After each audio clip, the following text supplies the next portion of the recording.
స్తుతించదము. స్తోత్రం స్తోత్రం స్తోత్రం స్తోత్రం. సాక్ష్యాలు బిడ్డలు వేటిని కోరారో దేవుడు ఆ కార్యాలన్నీ నూతన సంవత్సరంలో సఫలం చేయనట్లుగా స్తోత్రించదము. Praise the lord. స్తోత్రం స్తోత్రం స్తోత్రం స్తోత్రం. హల్లెలూయా హల్లెలూయా. మన ప్రభు రక్షకుడైన యేసుక్రీస్తు నామమునందు మీ అందరికీ శుభాభివందనాలు చెల్లించుకుంటున్నాను. దేవుడు 2015 సంవత్సరం అంతా మనల్ని కాపాడి ఈ 2016 సంవత్సరానికి ప్రభు మనల్ని తీసుకుని వచ్చాడు. సామాన్యంగా నూతన సంవత్సరం వచ్చినప్పుడు ప్రతి వారు కూడా నూతనమైనటువంటి మనసు, నూతన ఆలోచనలు, నూతనమైనటువంటి నిబంధనలు చేసుకొని జీవితాన్ని ఆరంభిస్తూ ఉంటారు. కొంతమంది అయితే కొన్ని రోజుల వరకు బాగుంటారు, తర్వాత మళ్ళా మామూలు స్థితిలోకి వస్తారు. సారా త్రాగేవాడు నూతన సంవత్సరంలో నేను మానేస్తానని నిబంధన, సిగరెట్ త్రాగినవాడు, అలాగే కొన్ని తప్పుల్ని ఒప్పుకొని దేవుడి సన్నిధిలో చాలామంది నూతన తీర్మానాలు చేసుకుంటూ ఉంటారు.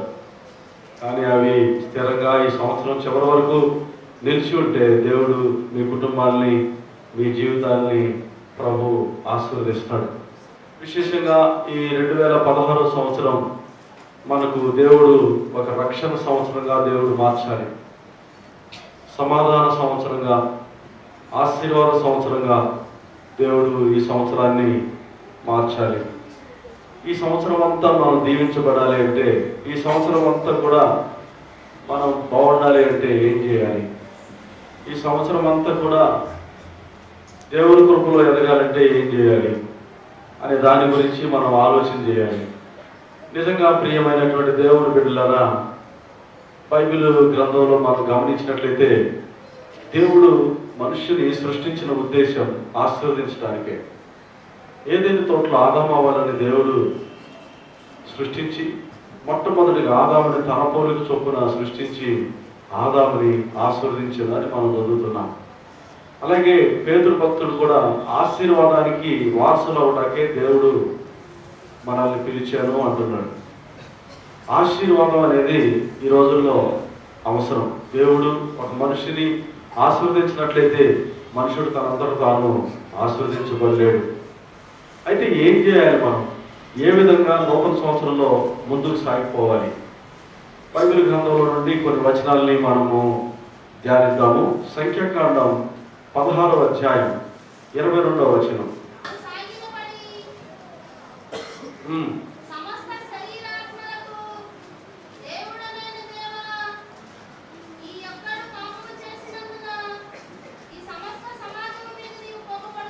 దేవునికి స్తోత్రం. ఇక్కడ మోషే దేవుడితో అంటున్నటువంటి మాట, సమస్త శరీరాత్మలకు దేవుడు అయిన దేవా అంటున్నాడు. దేవుడు సమస్త ఆత్మలకు, శరీరాత్మలకు దేవుడు. ఈ భూమి మీద ఉన్నటువంటి సర్వాన్ని ఆయన సృష్టించాడు, సకలాన్ని ఆయన కలుగు చేశాడు. సకల ప్రాణులు ఆయన వలనే కలుగు చేయబడ్డాయి. భూమియు దాని సంపూర్ణతయు యెహోవాదే అని భక్తుడు చెప్తున్నాడు. అలాగే ఈరోజు దేవుని మందిరంలో ఉన్నటువంటి ప్రతి ఒక్కరూ కూడా దేవుని చేత నిర్మించబడ్డ వారమే. మన యొక్క శరీరాత్మలు దేవునికి చెందినవే. మన దేహానికి, మన ఆత్మకి దేవుడే ప్రభు అయి ఉన్నాడు. ఇటువంటి పరిస్థితుల్లో దేవుడు తన బిడ్డల్ని ఎందుకు ఆశీర్వదించడు? ఆయన ఆశీర్వదించక మారతాడా? ఆశీర్వదిస్తాడు తప్పకుండా. అయితే ఇక్కడ మోషే చెప్పినటువంటి సందర్భాన్ని మనం గమనిస్తే, ఈ ఒక్కడు పాపం చేయటం వలన ఈ సమస్త సమాజం మీద నీవు కోపపడతావా? భూమి మీద ఎంతో మంది భక్తులు ఉన్నారు, అదే సమయంలో పాపులు ఉన్నారు, దుర్మార్గులు ఉన్నారు, మంచివారు ఉన్నారు, సత్ప్రవర్తన కలిగినటువంటి వారు ఉన్నారు. దేవుడు ఎప్పుడు కూడా మంచితనాన్ని గమనిస్తూ ఉంటాడు. దేవుడు ఎప్పుడు కూడా నీతిమంతుల్ని చూస్తూ ఉంటాడు. దేవుడు ఎప్పుడు కూడా తన మాటలు వినేటువంటి వారిని చూస్తూ ఉంటాడు. అందరూ నరకానికి పోరు, అందరూ పరలోకానికి పోరు. దేవుడు వారి వారి క్రియలను బట్టి వారికి ప్రతిఫలం ఇస్తూ ఉంటాడు. ఈ రోజుల్లో మనం గమనిస్తే 2015 సంవత్సరంలో ఎంతో మంది ప్రపంచంలో ఉన్నటువంటి సుమారు 800 కోట్ల మంది జనాభాలో ఎన్నో లక్షల మంది చనిపోయారు. చాలామంది రకరకాలుగా మరణించారు. సునామీల ద్వారా, భూకంపాల ద్వారా, తుఫానుల ద్వారా, ప్రమాదాల ద్వారా ఎన్నెన్నో కార్యాల వలన చనిపోయారు. అలాగే మన యొక్క బంధువుల్లో, మన మిత్రుల్లో, మనకు తెలిసిన వారిలో కూడా చాలామంది చనిపోయారు. వారిలో కొంతమంది పరలోకానికి వెళ్ళారు, కొంతమంది నరకానికి వెళ్ళారు. అయితే దేవుని ప్రజలమైనటువంటి మనము పరలోకానికి వెళ్ళడానికే కోరుకోవాలి. పరలోకానికి వారసులుగా ఉండటానికి దేవుడు మనల్ని పిలిచాడు. మన జీవితంలో ఒక రోజు లేదా ఒక సంవత్సరం పెరిగిందంటే మన దేవుని రాజ్యానికి సమీపం అవుతున్నామని అర్థం. దేవుని సంఘం కూడా ఒక సంవత్సరం పెరిగిందంటే ఒక సంవత్సరం సంఘానికి ఒక అనుభవం వస్తుంది. ఆ సంఘం అనేది దేవుని రాకడికి చేరువవుతున్నది అని అర్థం. ప్రియ దేవుని బిడ్డలారా, దేవుడు ఒకరి పాపం వలన అందరికీ ప్రతీకారం చేయడు. ఎవరి పాపములు వారికే, ఎవరి నీతి వారిదే. అందుకని 2016 సంవత్సరంలో మన జీవితంలో దేవుడు 2 మార్గాల్ని చూపిస్తూ ఉన్నాడు. ఒకటి పరలోకము, రెండవది నరకం. అలాగే నీతి, అనీతి, అలాగే పరిశుద్ధత, పాపము. ఇలా దేవుడు మన ఎదుట 2 త్రోవల్లో ఉంచాడు, ఆశీర్వాదము, శాపము. ఈరోజు ఈ సంవత్సరం ఆరంభంలో మనం ఉన్నాం. దేవుని ప్రజలమైనటువంటి మనము మన యొక్క మార్గాన్ని, మన యొక్క చూపు, మన యొక్క దృష్టి ప్రభు వైపుకు త్రిప్పి, ప్రభు యొక్క రాజ్యం వైపుకు మనం త్రిప్పినట్లయితే జీవితం అనేది ధన్యకరంగాను ఆశ్చర్యకరంగా మారుతూ ఉంటుంది. నిజంగా బైబిల్ గ్రంథంలో యేసుక్రీస్తు మోషే కాలంలో సంభవించినటువంటి సంగతి గురించి ఒక దాన్ని గుర్తు చేశాడు. మోషే కాలంలో జరిగినటువంటి ఒక సంగతిని యేసుక్రీస్తు జ్ఞాపకం చేశాడు. లోక సువార్త 16వ అధ్యాయంలో చూస్తే అక్కడ 2 మనుషుల్ని కనపడతారు. ఒకరు ధనవంతుడు, మరొకడు పేదరాజు అని రాయబడింది. వీరిరువురు కూడా చనిపోయారు. వీరిరువురు చనిపోయి ఒకరు పరదేశికి కొనుక్కోబడ్డారు, మరొకరు నరకానికి కొనుక్కోబడ్డారు. అలాగే యేసుక్రీస్తు యొక్క శిలువ మరణమందు కూడా యేసుక్రీస్తు శిలువ మరణం సమయంలో అటువైపున ఒక దొంగ, ఇటువైపున ఒక దొంగ, కుడివైపున ఎడం వైపున 2 దొంగలు వేలాడారు. వారిలో ఒకడు పరదేశికి వెళ్ళాడు, మరొకడు నరకాగ్నికి పోయాడు. ఇదంతా కూడా మనం గమనించినట్టయితే దేవుడు కొంతమందిని పరలోకానికి, కొంతమందిని నరకానికి. దేవుడు నరకం అనేది మనుషుల కోసం కాదు దేవుడు సృష్టించింది. అది దేవునికి విరోధంగా ఉన్నటువంటి సాతానుకును, అపవాదికిని, వారి యొక్క దూతలకును నరకాన్ని దేవుడు సిద్ధపరిచాడు. ప్రియమైనటువంటి దేవుని బిడ్డలారా, అపోస్తలుడు పౌలు కూడా కొరింథీయులకు రాసినప్పుడు 2వ కొరింథీ 5వ అధ్యాయం 8వ వచనంలో మనం చూస్తే అక్కడ కూడా అపోస్తలుడు పౌలు దేహమును విడిచిపెట్టి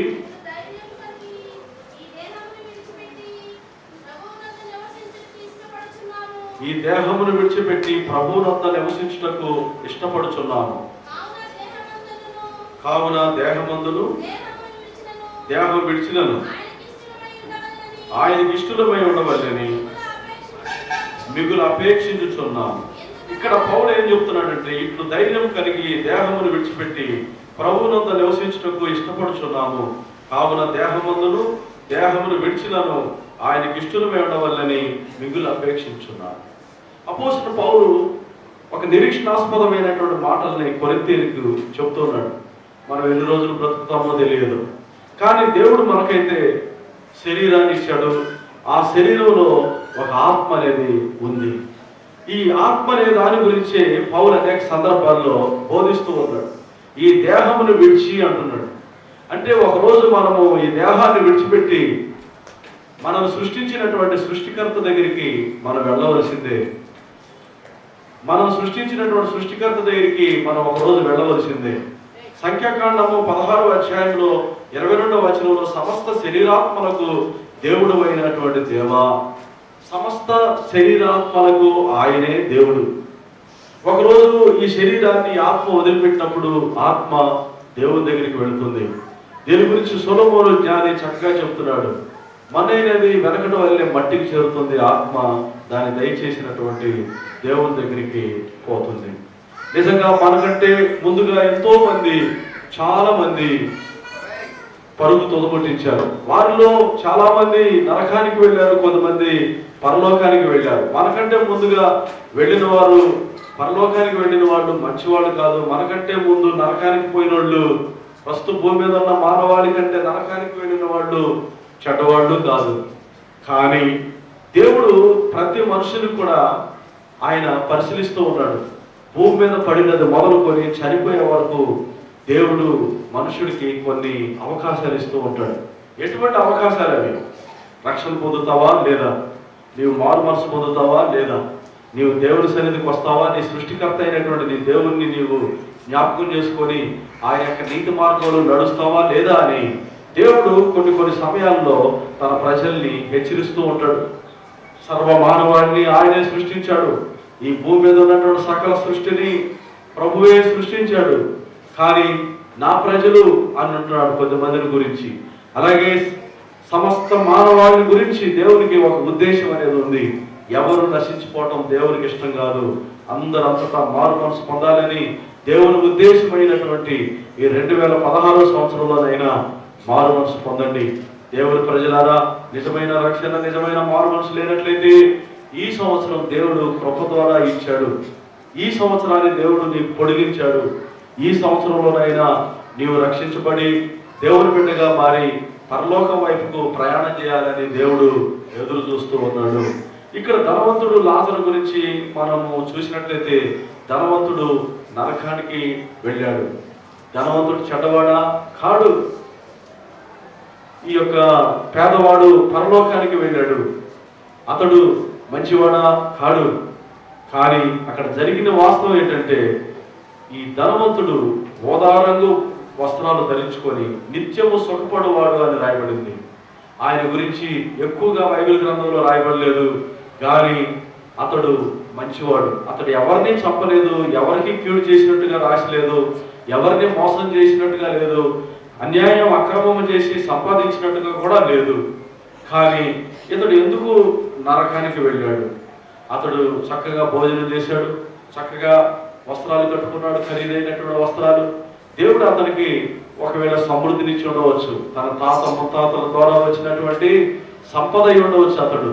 అతడు మోసం చేసి అన్యాయం చేసి సంపాదించినట్టుగా ఎక్కడా కూడా లేదు. కానీ ఇతడు దేవుణ్ణి స్తుతించలేకపోయాడు, ఇతడు దేవుణ్ణి ఘనపరచలేకపోయాడు, దేవుణ్ణి మహిమపరచలేకపోయాడు. కానీ అదే ఇంటిలో పడి ఉన్నటువంటి పేద లాజరు అయితే దేవుణ్ణి స్తుతించాడు, దేవుని ఘనపరిచాడు, దేవుని మహింపరిచాడు. అందువల్లే దేవుడు ప్రతి మనుషుని రెండే దృష్టితో చూస్తున్నాడు. రెండు గుంపులు ఆయన యొక్క దృష్టిలో, మంచివారు, చెడ్డవారు. కానీ ధనవంతుడు తన యొక్క జీవితంలో దేవుడు అన్ని అతనికి సమృద్ధిగా ఇచ్చాడు. కానీ దేవునిగా స్తుతించలేకపోయాడు. ఇక్కడ ధనవంతుడు అక్కడికి వెళ్ళినటువంటి పరిస్థితిని మనం గమనించినట్లయితే 16వ అధ్యాయం లోకాసు వార్త, అతడు నరకంలో యాతన పడుతూ ఉన్నప్పుడు 27వ వచనంలో,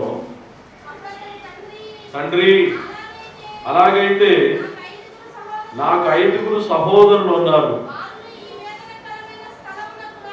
వారును ఈ వేదనకరమైనటువంటి స్థలమునకు రాకుండా వారికి సాక్ష్యం ఇచ్చుటకై నా తండ్రి ఇంటికి వారిని పంపవలెనని నిన్ను వేడుకొంచున్నాను. ఇక్కడ ధనవంతుడి యొక్క సంభాషణ మనం గమనించినట్లయితే ధనవంతుడు తన ఇంటి వారి గురించి జ్ఞాపకం చేసుకుంటూ ఉన్నాడు. నరకంలో తాను వేదన పడుతున్నాడు, తను బాధపడుతున్నాడు.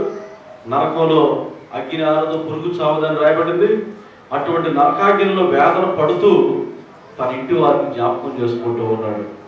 అంటే దీని యొక్క అర్థం ఏంటంటే అతడు కుటుంబం గురించి చాలా బాధ్యత కలిగిన వాడు.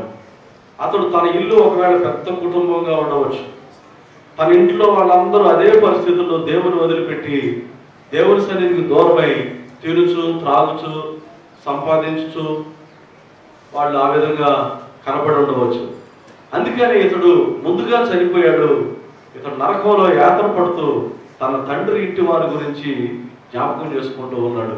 చూడండి, తన తండ్రి ఇల్లు గురించి లేదా తన సహోదరుల గురించి ఎంతో బాధ్యత కలిగినటువంటి మంచివాడు.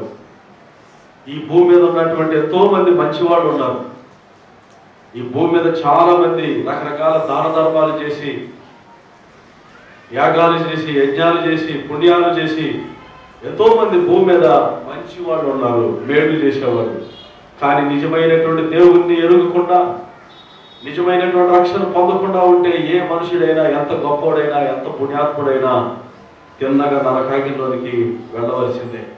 ఇక్కడ ధనవంతుడు తన ఇంటి వారి గురించి చాలా బాధ్యత కలిగి ఉన్నాడు. కానీ ఇక్కడ మనం చూసినప్పుడు ఈ యొక్క ధనవంతుడు చేసినటువంటి తప్పిదం ఏంటంటే మారు మనసు పొందలేదు, దేవుణ్ణి గణపరచలేదు, దేవుణ్ణి స్తుతించలేదు. దేవుని కంటే ఎక్కువగా తన యొక్క డబ్బును ప్రేమించాడు, దేవుని కంటే ఎక్కువగా తన ఇంటి వారిని ప్రేమించాడు, దేవుని కంటే ఎక్కువగా తనకున్నటువంటి ఆస్తి సంపదని ప్రేమించి దేవుణ్ణి ఎరుగకుండానే అతడు చనిపోయాడు. మారు మనసు పొందకుండానే చనిపోయాడు. ప్రియమైనటువంటి దేవుని బిడ్డలారా, ఇతడు తన హృదయంలో దేవునికి దూరంగా ఉన్నాడు.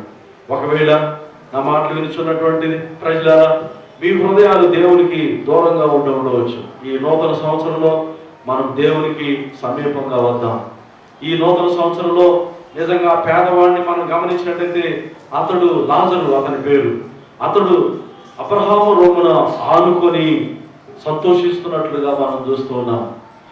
పేదవాడు ఎందుకు దేవుని దగ్గరికి వెళ్ళాడు? పేదవాడు చనిపోయి పరదేశికి వెళ్ళడానికి ఉన్నటువంటి అతను కలిగినటువంటి గొప్ప ఆధిక్యత, యోగ్యత ఏంటి? అతడు పేదవాడు. అతడు ఒకరోజు తింటే మరొక రోజు తిండి లేదు, కట్టుకుంటే మరొక బట్టలు మరొకసారి వేసుకోవడానికి లేవు, శరీరంలో కురుపులు, ఆసుపత్రికి వెళ్ళడానికి డబ్బులు లేవు, వైద్యం చేసుకోవడానికి డబ్బులు లేవు. అటువంటి పరిస్థితుల్లో అతడు చనిపోయాడు. చనిపోయినప్పుడు దేవదూతలు వచ్చి అతని ఆత్మను కొనిపోయారు అని రాయబడుతుంది. చూడండి, ధనవంతుడు చనిపోయినప్పుడేమో దూతలు వచ్చారని రాయబడలేదు. ఈ పేదవాడు చనిపోయినప్పుడు దూతలు వచ్చి అతన్ని తీసుకుని వెళ్ళారు. క్రైస్తవ జీవితం అనేది ధనికమైన జీవితమో పేదరికమైనటువంటి జీవితమో తారతమ్యం లేనటువంటి ఒక జీవితం. క్రైస్తవ జీవితంలో దేవుని దగ్గరికి వెళ్ళడానికి జాతి, కులము, మతము ఎటువంటి భేదములు లేవు. ధనిక, పేదలు, చదువులేని వాడు, చదువుకున్నవారు అన్నటువంటి తారతమ్యాలు లేనే లేవు.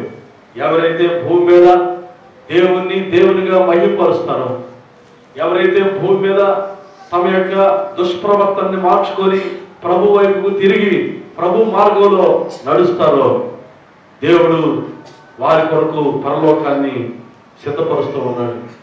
దేవుడు వారి కొరకు నిత్య రాజ్యాన్ని కడుతూ ఉన్నారు. ఇర్మియా 32వ అధ్యాయము 33వ వచనంలో చూసినట్లయితే,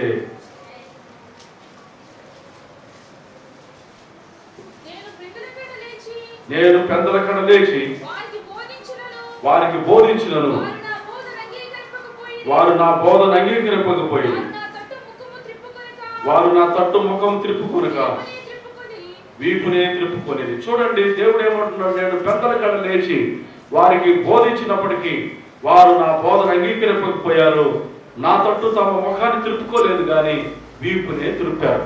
ఈ రోజుల్లో చాలా మంది దేవుని మాటలు నిరాకరించి, దేవుని ఆలోచన నిరాకరించి, దేవుని వైపుకు ముఖాన్ని త్రిప్పుకోనకుండా వారి వీపునే త్రిప్పేవారుగా ఉండవచ్చు. ప్రియమైనటువంటి దేవుని బిడ్డలారా, దేవుని సన్నిధికి వచ్చినటువంటి మీరు, దేవుని మందిరంలో దేవుని మాటలు వినుచున్నటువంటి మీరు, దేవుని యొక్క మాటలకి చెవియొగ్గి ఆయన వైపుకు ముఖం త్రిప్పుకోవాలి, కానీ వీపు త్రిప్పకూడదు. ఇక్కడ ధనవంతుడు అనేక సమయాల్లో లాజరు చేత హెచ్చరించబడి ఉండవచ్చు.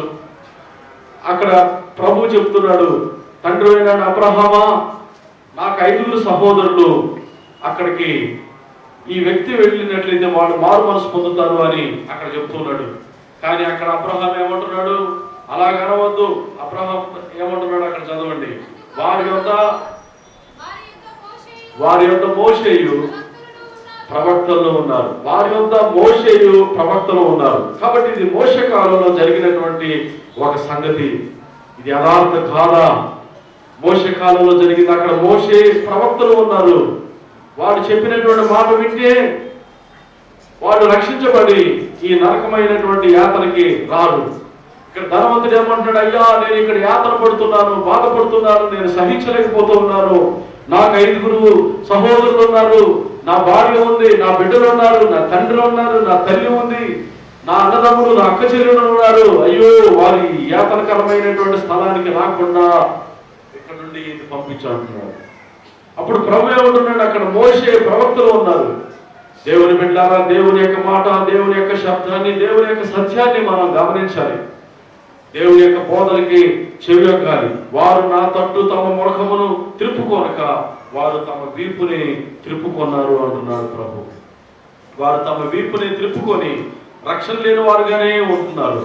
ఈ రోజుల్లో దేవుడితో సూటిగా మాట్లాడుతున్నాడు. రక్షణ లేకుండా ఈ నూతన సంవత్సరంలో నీవు ఉన్నట్లయితే నిజంగా ఆ ధనవంతుడు ఏ విధంగా అనుకోని విధంగా చనిపోయి నరకానికి వెళ్ళాడో అదే విధంగా అనుకోని గడియలో ప్రభు యేసుక్రీస్తు రావచ్చు, లేకపోతే మరణమైన సంభవించవచ్చు. అందుకని దేవుని బిడ్డలారా, ఈ సంవత్సరంలోనైనా మారు మనసు పొంది రక్షించబడండి, మారు మనసు పొంది రక్షణ పొందండి. మనం పుట్టిన నాటి నుండి పూర్తిగా ఆయన వైపు తిరుగుతామా లేదా అని దేవుడు కొంత జీవితాన్ని మనకిచ్చి గమనిస్తాడు. కొంతమంది చూస్తే 100 సంవత్సరాల వయసులో, లేకపోతే 70 సంవత్సరాల వయసులో మారు మనసు పొందిన వాళ్ళు ఉన్నారు. కొంతమంది పిల్లలు చూస్తే 7-8 సంవత్సరాలకే వాళ్ళు చక్కగా దేవుని మార్గంలో నడిచేవారు ఉన్నారు. యవ్వన వయసులో రక్షించబడే వాళ్ళు ఉన్నారు. ఇలా రకరకాల సమయాల్లో దేవుడు ప్రజల్ని ఆయన వైపుకు త్రిప్పాలని చూస్తూ ఉన్నాడు. అందుకని ఇక్కడ 5 సహోదరులు ఉన్నారు అంటున్నాడు. అతడు మారు మనసు లేనివాడు. మారు మనసు అనేటువంటి మాటకు అర్థము ప్రభు వైపుకు తిరుగుటయే, దేవుని వైపుకు తిరుగుటయే. దేవుని మాట విని, దేవుని ఆలోచన విని దేవుని వైపుకు తిరగాలి. మనము ఈ దినాల్లో నిజంగా ప్రభు వైపు తిరిగినట్లయితే నీ కుటుంబం, నీ జీవితం ఆశ్చర్యకరంగా కనబడుతుంది. నీ వెళ్ళేటువంటి త్రోవ నుండి, నీ వెళ్ళేటువంటి మార్గం నుండి నీ ఆలోచనల్ని, నీ యొక్క విధి విధానాలన్నీ కూడా ప్రభు వైపుకు త్రిప్పుకున్నట్లయితే ప్రభు నిశ్చయంగా ఈ నూతన సంవత్సరంలో నిన్ను ఆశీర్వదిస్తాడు. గత సంవత్సరంలో ఒకవేళ అనుకున్నది జరగకపోవచ్చు, కానీ ఈ సంవత్సరంలో నిశ్చయంగా నీవు ప్రభు వైపుకు తిరిగినట్లయితే ప్రభు ఖచ్చితంగా గొప్ప కార్యాలు చేస్తాడు.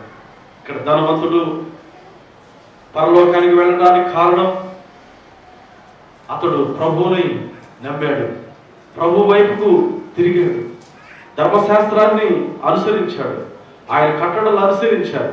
మోషే, అహరోన్లు, అక్కడ ఉన్నటువంటి ప్రవక్తలు చెప్పినటువంటి మాటలు విని ఉండవచ్చు అతడు, లేకపోతే మోషే నియమించినటువంటి ఆజ్ఞలన్నింటినీ అనుసరించి నడిచి ఉండవచ్చు. కానీ పేదరికంలో ఉన్నాడు. మీరు అడగవచ్చు, దేవదూతలే అతను వచ్చి తీసుకెళ్ళగలిగేటువంటి స్థితిలో ఉంటే దేవుడు ఎందుకు ఆయన్ని పేదరికంలో ఉంచాడు అని అడగవచ్చు. దేవుడు ఎందుకు ఆయన్ని పేదవాడుగానే చనిపోనిచ్చాడు అని అడగవచ్చు. దేవుడు ఆయనకి ఆ విధంగానే నియమించాడు. దేవుడు ఆయన్ని అలాగే ఉండటం దేవుని చిత్తమైంది. ఎందుకంటే ఈ భూమి మీద ఉన్నటువంటి ఆస్తులు, ఈ భూమి మీద ఉన్నటువంటి సంపదలు, భూమి మీద ఉన్నటువంటి పేరు ప్రఖ్యాతుల కంటే పరలోక రాజ్యమే దేవుని యొక్క దృష్టిలో విలువైనది. అలాగే ఒక దేవుని భక్తుని యొక్క దృష్టిలో కూడా ఈ లోకంలో ఉన్నటువంటి సమస్తం కంటే పరలోకమే గొప్పది. బైబిల్లో ఒక ఆయన ఉన్నాడు, యోబు అతని పేరు. అతని గురించి మనం చూసినట్టయితే అతడు చాలా ధనవంతుడు, కానీ సడన్గా అతడు పేదవాడైపోయాడు. ఇక్కడేమో ఈ పేదవాడు చనిపోయి పరలోకానికి ఎత్తబడ్డాడు. అదే ఓల్డ్ టెస్టిమెంట్ లోనే యోబు అనేటువంటి భక్తుడు అతడు ధనవంతుడుగా ఉండి పేదవాడుగా మారిపోయాడు. దేవుడు అతన్ని పేదవాడుగా మార్చాడు. కానీ వీరిరువురు కూడా దేవుణ్ణి వదిలిపెట్టలేదు. వీరిరువురి జీవితాల్లో కూడా వారికి ఎంత పేదరికం తాండవించినా, ఎంత దరిద్రత సంభవించినా, ఎంతగా వారి ఇబ్బందులు పడినా దేవుడు మాత్రం వదిలిపెట్టలేదు. దేవుడు మనకు పరలోకం ఇవ్వాలంటే ఆయన చూసేటువంటి ఒక విషయం ఏంటంటే దేవుణ్ణి కలిగి ఉంటున్నామా లేదా, దేవుణ్ణి కలిగి ఉంటున్నామా లేదా. ఈ లాజరు తన యొక్క జీవితంలో ఎంతో బాధను అనుభవించాడు. తన శరీరం అంతా కూడా కురుపులతో, కుక్కలు నాకిలు అని మనం చదువుతున్నాం. కురుపుల్ని కుక్కలు నాకుతున్నాయి. చూడండి, ఆ కురుపుల్ని క్లీన్ చేసుకోవడానికి కూడా అతని దగ్గర డబ్బులు లేవు, వైద్యం చేసుకోవడానికి డబ్బులు లేవు. కానీ ఇతని హృదయంలో మాత్రం నిత్యుడకు దేవుడు ఉన్నాడు. హల్లెలూయా. ఇతను హృదయంలో మాత్రము సృష్టికర్త అయినటువంటి దేవుణ్ణి ఇతడు ఆరాధించాడు. ఇతడు ఒక భిక్షగాడుగా ఉన్నాడు. ఇతడు దరిద్రులతోనూ ఉన్నాడు. ఇతడు ఏమీ లేదు తినడానికి. ధనవంతుని ఇంటిలో పడేటువంటి రొట్టె ముక్కలు తిని తన ఆహారాన్ని, తన కడుపు నింపుకున్నాడు. కానీ దేవుణ్ణి మాత్రం వదిలిపెట్టలేదు. దేవుని బిడ్డలారా, దేవుడు మనకున్నటువంటి సొత్తు, మనకున్నటువంటి ఆస్తులు, మనకున్నటువంటి సంపద అది చూడట్లేదు. దేవుణ్ణి ఏ విధంగా నీవు ఆరాధిస్తూ ఉన్నావు, దేవుణ్ణి ఏ విధంగా అనుసరిస్తూ ఉన్నావు, దేవుణ్ణి ఏ విధంగా ఆయనతో సంబంధం కలిగి ఉన్నావు అన్న విషయాన్ని ఆయన చూస్తూ ఉన్నాడు. యోబు జీవితంలో చూసినట్లయితే యోబు చాలా ధనవంతుడు. సాతానుడు దేవుని దగ్గరికి వెళ్ళి, యోబుని నీవు అద్భుతంగా ఆశీర్వదించినావు కాబట్టి యోబు నిన్ను స్తుతిస్తున్నాడు అని అంటున్నాడు. ధనవంతులు మాత్రమే దేవుని స్తుతించడం కాదు, పేదలు మాత్రమే దేవుని స్తుతించడం కాదు, సర్వ మానవాళి కూడా స్తుతింపదగినటువంటి దేవుడు ఆయన. ప్రతి మోకాలు ఆయన నామం నొంగినట్లు, ప్రతి నాలుకయు ఆయన నామాన్ని ఒప్పుకున్నట్లు అన్ని నామాల కంటే యేసు యొక్క నామం హెచ్చించబడింది. అటువంటి దేవుని దగ్గర ప్రతి మనుషుడు తగ్గించుకోవలసిందే. ప్రతి మనుషుడు ఆయన్ను స్తుతించవలసింది. ఎందుకంటే ఆయన సర్వ శరీరాత్మలకు దేవుడై ఉన్నాడు. ఒక మనుషుడికి నరకం ఇవ్వాలన్నా, పరలోకం ఇవ్వాలన్నా ఆయన ఇష్టం. అది ప్రతి వాని క్రియలను బట్టి ఆయన పరలోకాన్ని ఇస్తూ ఉన్నాడు. ఇక్కడ ధనవంతుడు నరకానికి వెళితే పేదవాడు పరలోకానికి వెళ్ళాడు. కారణం పేదవాళ్ళలో ఉన్నటువంటి భక్తి, పేదవాళ్ళలో ఉన్నటువంటి ఆసక్తి. ప్రియ దేవుని బిడ్డలారా, ఈ సంవత్సరంలో దేవుడు నన్ను ఎలా ఉంచినప్పటికీ నేను దేవుణ్ణి వేడను, దేవుని సన్నిధికి దూరం కాను, రక్షించబడతాననేటువంటి ఒక తీర్మానం అనేది అవసరం. మనకంటే ముందు ఎంతో మంది చనిపోయారు, చాలా మంది పరలోకంలో ఉన్నారు. వెళ్ళిన వాళ్ళు మనకంటే మంచివాళ్ళు ఏమీ కాదు, కానీ దేవుణ్ణి స్తుతించగలిగారు, దేవుణ్ణి మహింపరచగలిగారు. ఇక్కడ యోబు జీవితంలో చూస్తే సాతానుడు దేవుని దగ్గర అంటున్నటువంటి మాట ఏంటంటే, నువ్వు యోబు కుటుంబానికి, యోబు కలిగినటువంటి సమస్తానికి నీవు కంచె వేశావు కదా అంటుంది సాతానుడు. 1వ అధ్యాయం యోబు గ్రంథము 10వ వచనం. నీవు అతనికి, అతని ఇంటి వారికి, అతని కలిగిన సమస్తమునకును కంచె వేసేదివి కదా. నీవు అతనికి, అతని ఇంటి వారికి, అతను కలిగినటువంటి సమస్తమునకును కంచె వేసేదివి కదా, చుట్టూ కంచె వేసేది కదా. నీవు అతను చేసిన పనిని దీవించి చుండుట చేత అతని ఆస్తి దేశములో బహుగా విస్తరించుచున్నది. చూడండి, సాతానుడు దేవుని దగ్గర వ్యాజ్యమాడుతున్నాడు.